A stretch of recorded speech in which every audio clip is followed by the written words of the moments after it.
पुणे बंगळुरू राष्ट्रीय महामार्गावरील गोकुळ शिरगावमधील हॉटेल विसावामध्ये चोरीचा धक्कादायक प्रकार उघडकीस आलाय।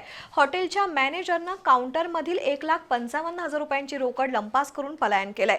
या प्रकरणी गोकुळ शिरगाव पोलीस ठाण्यात गुन्हा दाखल झालाय।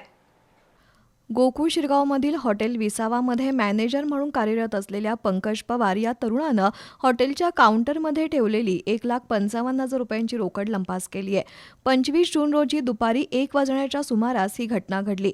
या प्रकरणी हॉटेलचे मालक प्रमोद सुभान्ना शेट्टी यांनी 27 जून रोजी गोकुळ शिरगाव पोलीस ठाण्यात फिर्याद दिली आहे। त्यानुसार नाशिक जिल्ह्यात राहणाऱ्या पंकज पवार विरुद्ध गुन्हा दाखल झालाय।